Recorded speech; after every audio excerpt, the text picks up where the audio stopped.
อ้ายฮักเจ้าอีหลีลีลาวดีน้องฮักอ้ายบ่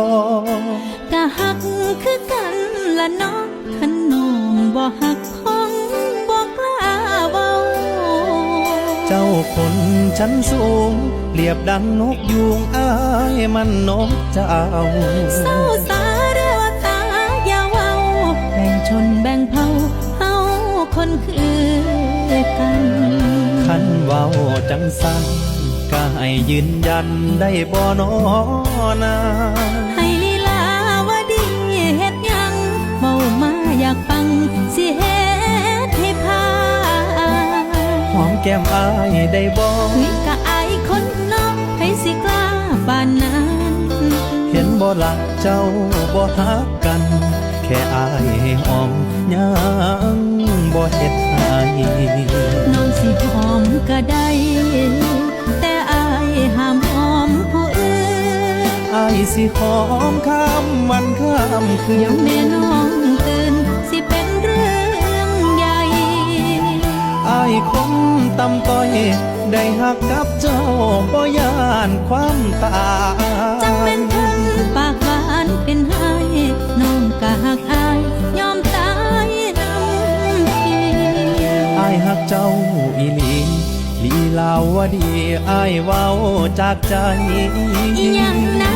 บ่ชัดเว้าไหมเรวัดฮักไผเว้าไม่เดียวนี้ตั้งใจฟังเด้ออายฮักผู้สาวชื่อลีลาวดียับเข้ามามีแนวบอกกีผู้บ่าวลีลาวดีชื่อเรวัตตา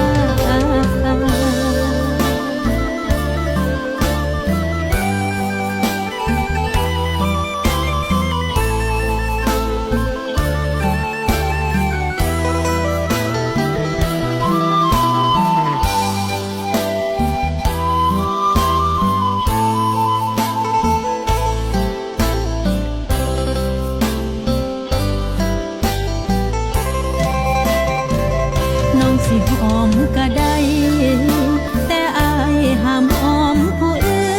นอายสิหอมข้ามวันข้ามคืนเดี๋ยวแม่น้องตื่นสิเป็นเรื่องใหญ่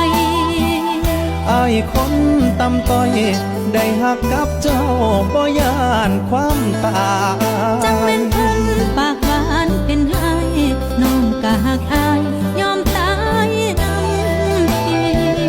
อายฮักเจ้าอีหลีลีลาวดีอายเว้าจากใจอีหยังนะบ่ชัดเว้าไหมเรวัดฮักไผ